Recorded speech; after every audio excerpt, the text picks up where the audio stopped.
পুরুষ মানুষ যে এমনও ঝগড়াটে হতে পারে তা অর্জুন চাষিকে না দেখলে কেউই বিশ্বাস করবে না। একটা কুড়ে ঘরে অর্জুন চাষি একাই বাস করে। সংসারে তার আপন বলতে কেউ নেই। লোকটার বয়স বর্তমানে ৭৫ ছুঁই ছুঁই, কিন্তু এখনও অনেকটাই তরতাজা। সে সম্ভবত তার যুবক বয়স থেকে নিজের শরীরের প্রতি বেশ খেয়াল রাখে।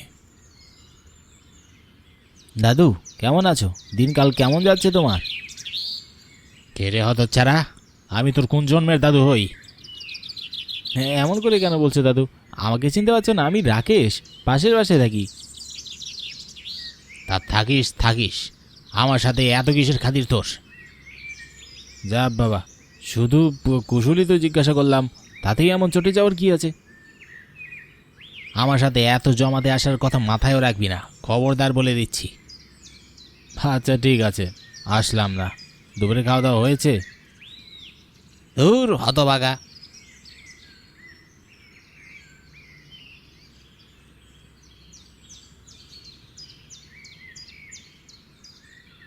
এই লোকটার পিছে এভাবে লেগে আছিস কেন বলতো? তোর সাথে ভালোভাবে তো কথাও বলে না। শুধু তোর সাথে কেন, আশেপাশে পুরো গ্রামে কারোর সাথে এই লোকটা ভালো সম্পর্ক নেই। আর তুই কি না এই লোকটার সাথে কুশল বিনিময় করতে গেছিস? তাও যদি তোর সাথে হাসি মুখে কথা বলতো, তোর কি লাজ শরম নেই নাকি? বাদ দে তো, দেরি হয়ে যাচ্ছে।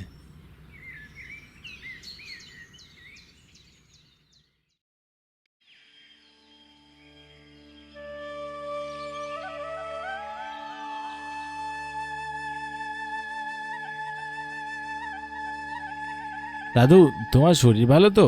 কালকে কাশির শব্দ পাচ্ছিলাম, তোমাদের বাসায় যাচ্ছিলাম, কাশির সিরাপ নিয়ে এসেছি। এটা খেয়ে দেখতে পারো, ভালো হবে। অর্জুন ফ্যাল ফ্যাল করে কিছুক্ষণ রাকেশের দিকে তাকিয়ে রইল। সে মনে মনে ভাবছে, তার নাতিটা হয়তো এতই বড় হয়েছে, রাকেশ কেন তার এত খেয়াল রাখে সে বুঝতে পারে না। আশেপাশের কোনো মানুষই তো তার খুব একটা কাছের নয়। অন্যদিকে রাকেশ তার সাথে এত সুন্দর আচরণ করে যেটা তার কল্পনারই বাইরে। তার মনে ছেলেটার প্রতি অসম্ভব মায়া জন্মালেও মুখে সেটা প্রকাশ করে না। তোর কি মনে হয় রে, আমি একটা কাশির সিরাপ কিনে নিতে পারি না? আমাকে তোর কাছ থেকে সিরাপ নিতে হবে? সে তো কিনতেই পারো, কিন্তু কিনবে তো না সেটা তো ভালো করেই জানা আছে। নিজের প্রতি তো একটু খেয়াল রাখো দাদু। তোমার খেয়াল রাখার জন্য তো এখন আর কেউ নেই। আগে তো দেখতাম রোজ নাতিকে নিয়ে হাঁটতে যেতে, এখন তো তাও যাও না। সেটা নিয়ে কি তোকে ভাবতে হবে? তুই দয়া করে আমার চোখের সামনে থেকে দূর হ।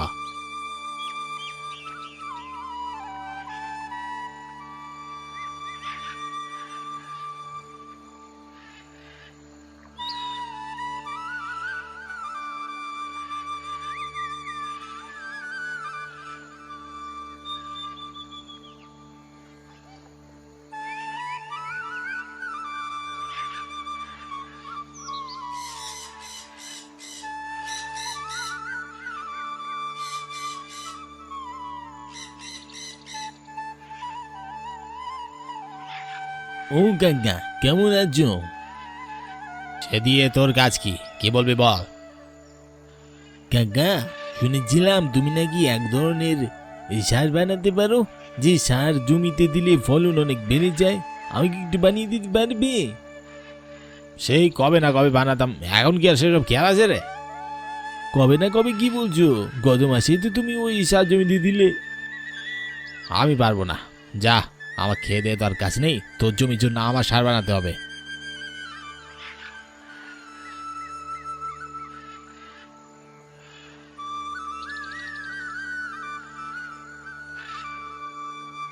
কোত্থেকে চলে আসে মামা বাড়ি আবদার, সার বানিয়ে দেবে যেন আমার ঠেকা পড়েছে।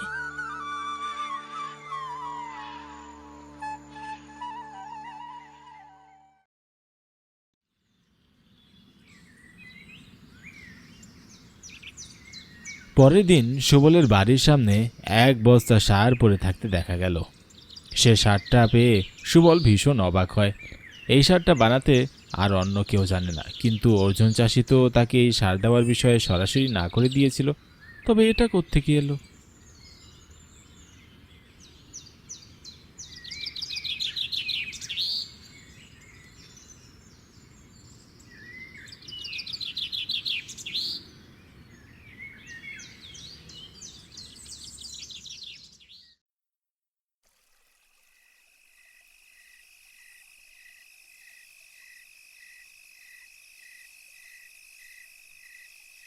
এখানে কি করতে এসেছিস? এই ভর সন্ধ্যাবেলায় লোকজন আমার বাসায় একদম পছন্দ করি না আমি। তুমি আমার বাসায় সার রেখে দিয়েছিলে তাই না? আমি কেন রাখতে যাব? দেখে অন্য কেউ রেখেছে। কাকা, তুমি কি মিষ্টি ভাষায় কথা বলতে পারো না? জন্মের সময় কি তোমার মা তোমাকে মধু দেয়নি? তো তুই কি আমার প্রেমিকা লাগিস যে তোর সাথে আমার মিষ্টি ভাষায় কথা বলতে হবে?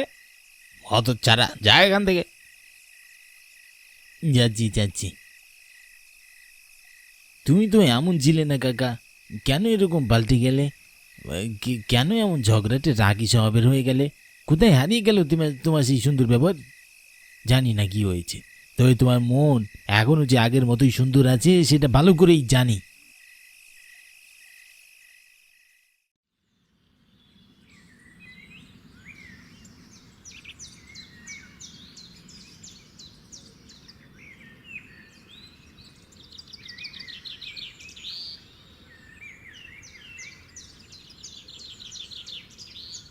কি হয়েছে রাকেশের? আমার দাদু ভাইয়ের কি হলো? আকাশ অনেক তাড়াহুড়োর মধ্যে থাকে। একে তো বন্ধুর এমন অবস্থা, তার উপর অর্জুনের বিরক্তি তাকে আরও চাপে ফেলে। অর্জুন রাকেশের সাথে এমন বাজে ব্যবহার করত, সেটা আকাশের মনে পড়ে যায়। আর এটা মনে করতেই তার রাগ বেড়ে যায়। সেটা তুমি জেনে কি করবে বুড়ো? কখনো তো ভালো করে ছেলেটার সাথে কথাও বলোনি। নিজে থেকে কথা বলতে আসলেও তুমি দূর দূর করে তাড়িয়ে দিয়েছো। তুমি একা থাকো দেখে ছেলেটা তোমাকে নিজের দাদুর মতো ভেবেছিল, কিন্তু তুমি কি করলে? সেসব কথা রাখ, আগে বল রাকেশ দাদু ভাইয়ের কি হয়েছে? রক্ত কিসের? সিঁড়ি থেকে পড়ে অবস্থা হয়েছে, ওকে ডাক্তারখানায় নিয়ে যাচ্ছি। তুমি যেতে চাইলে চলো। আমি যাব না, মানে যাব অবশ্যই, চল।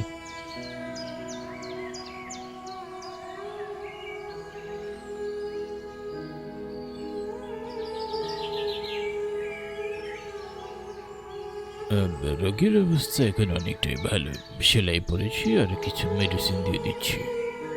ও কি একটু বকে দিতে পারলেন না? ঠিক মতো চলাফেরা করে না, চোখ মোবাইলের দিকে থাকলে তো সেই দিকে পড়বে না তো কোত্থেকে পড়বে?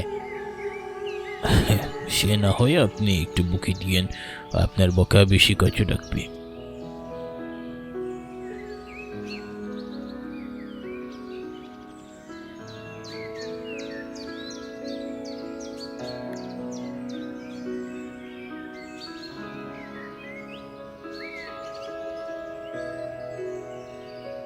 থাক, আর উঠতে হবে না, শুয়ে থাক। তুমি একটু আমার পাশে বসো দাদু ভাই।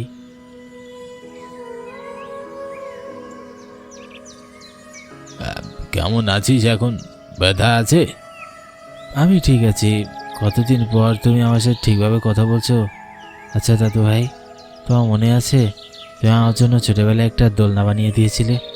সে দোলনাটা কিন্তু এখনো আমার বাড়িতে শোভা পায়। তুমি কোথায় হারিয়ে গেলে দাদু ভাই? আগের মতো কেন আমাকে নিজের নাতি ভাবতে পারো না? একে একে আপনজনেরা আমাকে সব ছেড়ে চলে গেছে। প্রথমে তো তোর দাদি গেল, এরপর ছেলের বউ অ্যাক্সিডেন্টে মারা গেল। তাদের রেখে যাওয়া আমানত আমার ছোট্ট দাদু ভাইটাও একটা অসুখে মারা গেল। আমি যাদেরকে আপন ভাবি তারাই কেন যেন আমাকে ছেড়ে চলে যায়। সেই থেকে আর কাউকে আপন ভাবতে ইচ্ছা করে না, কাউকে ভালোবাসতেও ইচ্ছা করে না। এই জন্যই তুমি আমাকে আগের মতো আর মায়া করো না, তাই না? আমি মানুষটাই বড় অবায়া, যাকেই ভালোবাসতে যাই তারই কোনো না কোনো সমস্যা হয়। এই দেখ, তোর মধ্যে একটু মায়া জন্মেছিল, তুই কিনা একটা অ্যাক্সিডেন্ট করে বসলি।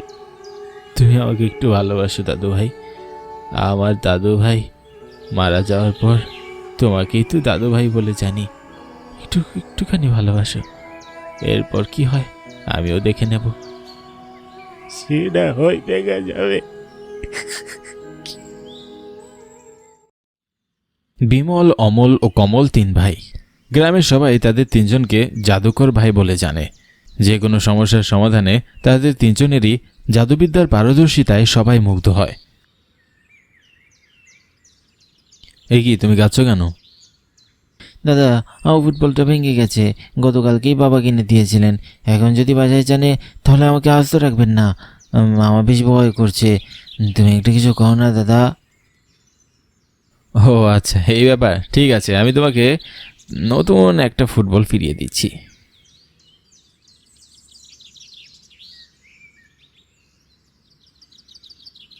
এই নাও, একদম আগের মতো হয়ে গেছে, দেখেছো? আমি তো বিশ্বাসই করতে পারছি না। এতদিন সব আমাকে শুনে শুনে এসেছিলাম তুমি জাদুকর, এখন নিজের চোখে দেখতে পেলাম। তোমাকে অনেক অনেক ধন্যবাদ অমল দাদা। এবার বাড়ি ফিরে যাও, আর সাবধানে খেলবে, যেন সহজে আর নষ্ট না হয়, বুঝলে? ঠিক আছে অমল দাদা। এভাবেই তারা তিন ভাই যে কোনো সময়ে গ্রামের যে কোনো ছোটোখাটো সমস্যায় সমাধান দিয়ে থাকে।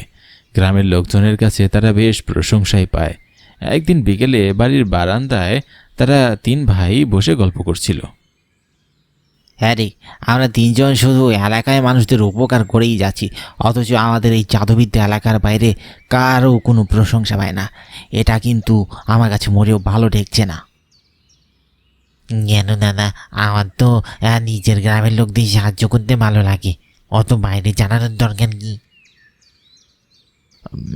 অবশ্যই দরকার আছে। আমাদের এই জাদুকরী শক্তি আমাদের জন্য আশীর্বাদ স্বরূপ। কিন্তু দাদা, আমাদের বাবা তো মৃত্যুর আগে আমাদের বলেছিলেন এই জাদুবিদ্যা দিয়ে ভালো কাজ করতে। এই বিদ্যা যেন কোনো খারাপ কাজে না লাগায়, সে কথাও তো আমাদের বলে দিয়েছেন। আমরা তো আমাদের গ্রামের মানুষদেরই উপকার করছি। এমনও তো হতে পারে এই জাদু শক্তির কথা বাইরে জানাজানি হলে আমাদের নিয়ে সবাই কৌতূহলী হয়ে পড়বে, আর অনেক অপরাধমূলক কাজের প্রস্তাব দিবে। এমনও তো হতে পারে লোভে পড়ে আমরা রাজিও হয়ে যেতে পারি। মানুষের লোভ বড্ড খারাপ জিনিস। ছোট একদম ঠিকই বলেছে দাদা। আমি এজন্য বিষয়টিকে আমাদের গ্রাম অবধি রাখতে যাচ্ছি। তোদের এসব সংকীর্ণ চিন্তাধারার জন্য তোরা জীবনে উন্নতি করতে পারবি না। ওরে বোকা, জীবনে উন্নতি করতে হলে গণ্ডির বাইরে বেরোতে হয়। ভালো খারাপ সব কিছু মিলিয়েই তো জীবন। আমরা যদি খারাপটাকে যাচাই বাছাই করে ভালোটাকে গ্রহণ করি, তাতে ক্ষতি কি? সামনের সপ্তাহেই আমি শহরে যাব। ওখানে যদি আমরা তিন ভাই মিলে কোনো জাদুর শো করতে পারি, তাহলে আমাদের জন্য বেশ সুবিধা হয়। দেশ বিদেশের মানুষ আমাদের চিনবে।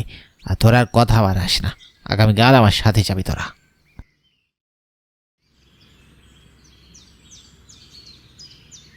পরদিন সকলে বিমলের সাথে অমল কমল শহরে পৌঁছে গেল।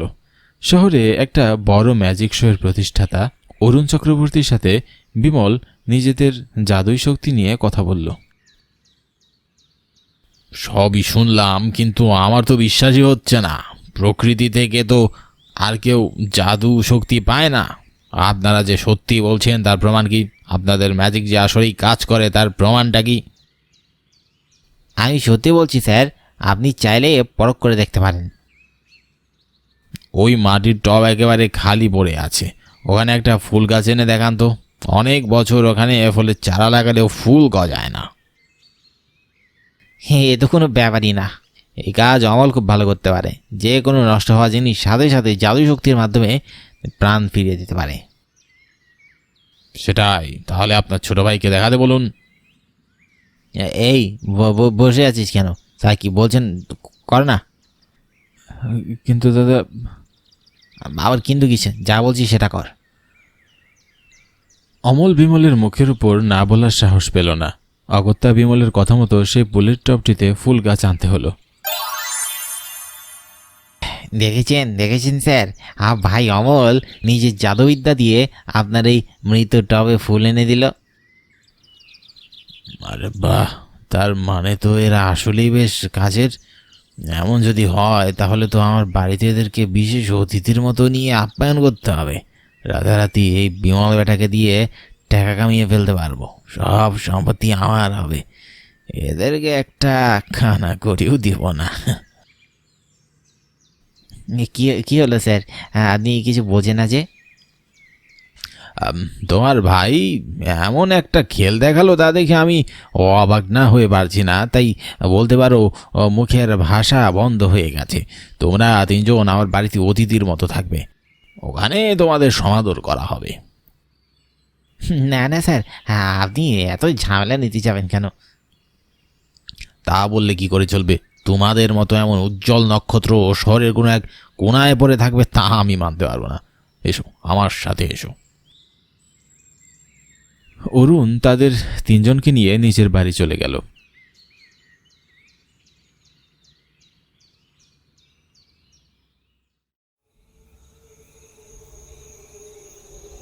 রাতের বেলা তাদেরকে খাইয়ে দাইয়ে তিন ভাইয়ের জন্য একটা রুম দেখিয়ে দিল।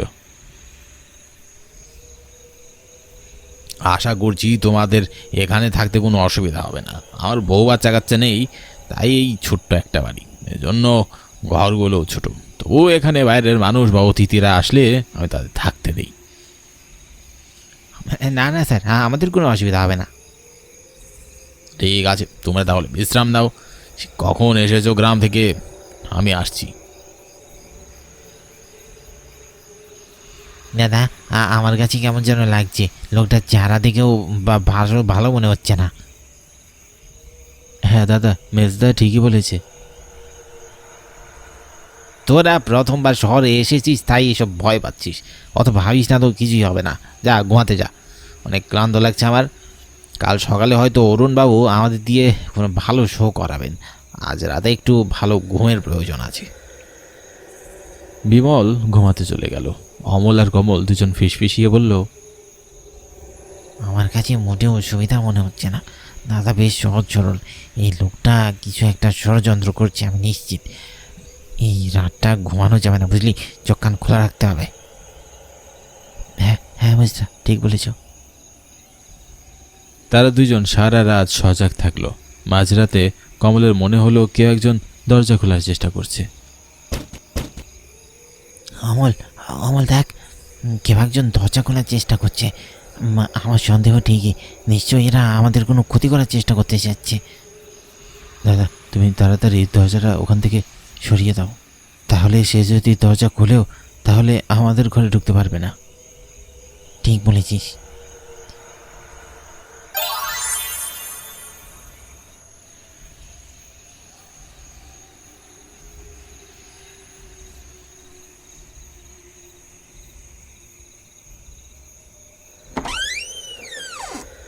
আরে আশ্চর্য, এই তো এই তিন জাদুকর ভাইয়ের ঘর ছিল, আমি বাইরে চলে এলাম কি করে?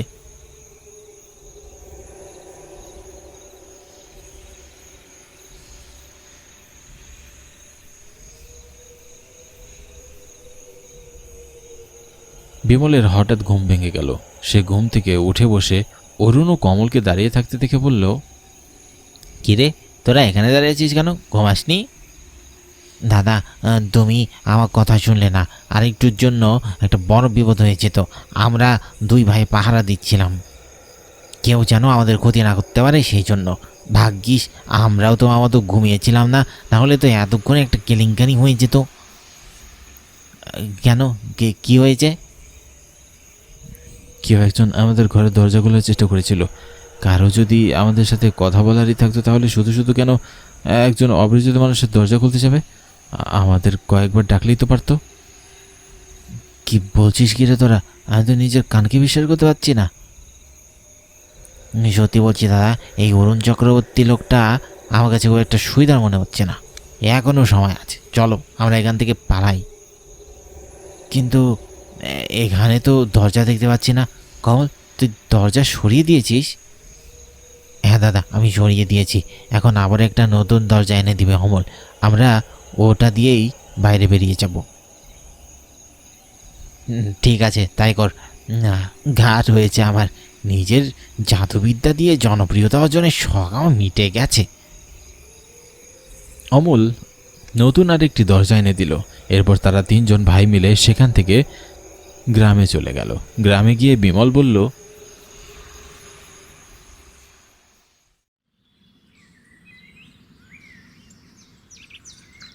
আমার লোভের শাস্তি আমি পেয়ে গেছি। আমি আর এই গ্রাম ছেড়ে কোথাও যাব না। আমরা তিন ভাই এখানেই নিজেদের ক্ষমতা দিয়ে সবাইকে সাহায্য করব।